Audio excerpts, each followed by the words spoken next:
We hoped that would mean the French would leave us in peace.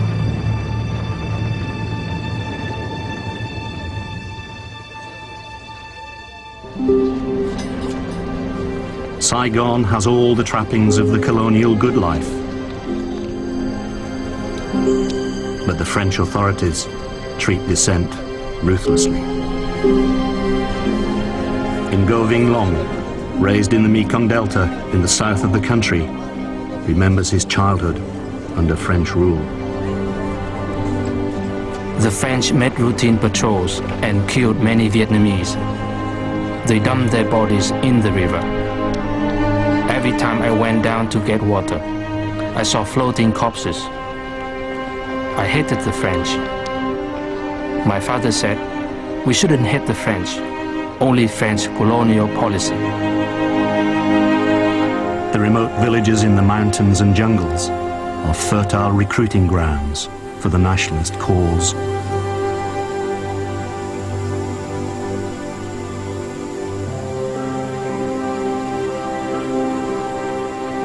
Long's father is active in the struggle. My father was very idealistic. He gave most of his land to the peasants in his village in the north and moved to the Mekong Delta as a school teacher.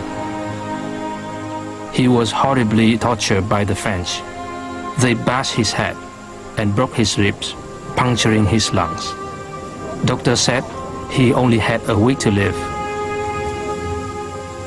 but he refused to die.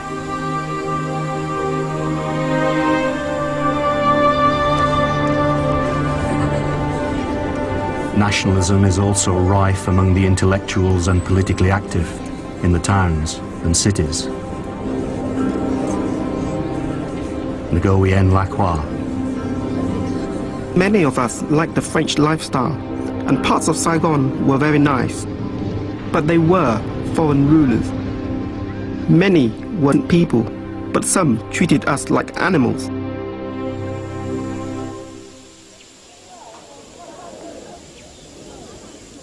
Fort Puplek, a French fortification in the Kratai district of southeast Cambodia, 1938. It has been built to keep at bay the local people, a tribe the French call le Moi Sauvage, the wild Moi. The Western colonial powers espouse the virtues of liberal democracy. So many nationalist movements look to communism for ideological support, especially the Marxist-Leninism of the Soviet Union.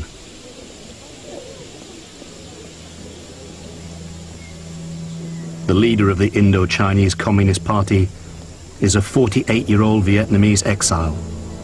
His name? Ho Chi Minh. Soviet documentary maker Roman Carmen films him and his supporters in 1954. In an address at the founding of the Indo-Chinese Communist Party, Ho Chi Minh. World War II will soon break out. When it happens, the French imperialists will certainly drive our people to a more horrible slaughter. However, their barbarous oppression and ruthless exploitation have awakened our compatriots. Everywhere, the masses have risen to oppose the French imperialists.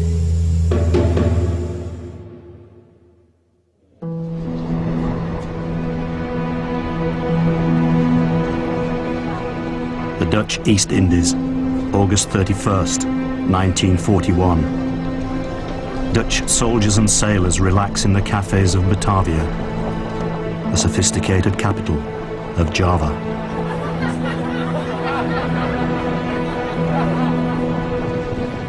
But all is not as it seems. Dutch troops parade defiantly, despite the fact that their homeland has fallen to the German army. The Nazis are rampaging across Europe. Japan has occupied large parts of China, and its imperial forces are massing for a huge attack in the Pacific and Southeast Asia. The world will never be the same again.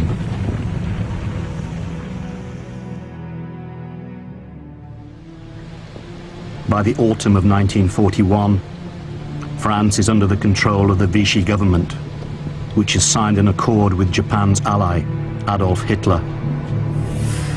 After initial skirmishes, the French authorities in Indochina agreed to allow the Japanese army unhindered movement throughout the colony. Now the Indo-Chinese people have two masters, Vichy France and Imperial Japan. Ho Chi Minh. The French bow their heads and kneel down shamelessly, without a single word of protest. As a result, our people suffer under a double burden. They serve not only as buffaloes and horses to the French invaders, but also to the Japanese. What sin has our people committed to be doomed to such a wretched plight? As the pro-Vichy French authorities administer Indochina under the watchful eye of the Japanese army, Ho Chi Minh and a small band of fellow revolutionaries set up camp in a remote region across the Vietnamese border in China. One of them is a 29-year-old intellectual, Vo Nguyen Giap.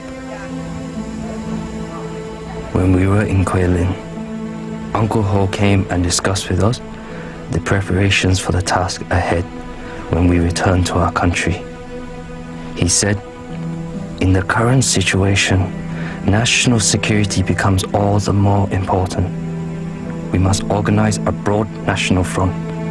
We had better call it the Vietnamese Independence League. But that's a long name. We'll shorten it to Viet Minh. People will remember that. During their exile, Ho Chi Minh takes a prophetic decision about Giap's role. Uncle Ho asked about organizing a national liberation army. Turning to me, he said, "This you should carry out. Can you do that?" I answered, "Yes, I'll do that." Then he said, "We are still weak. The enemy is strong. But we must not let them annihilate us."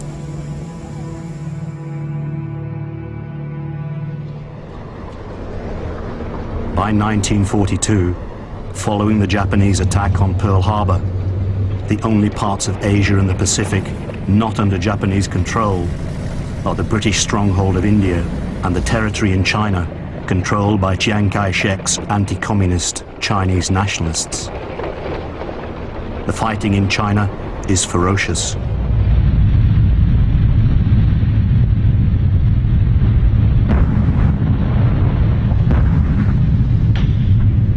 August 13th, 1942, Chungking, central China. A daytime bombing raid by the Japanese Air Force.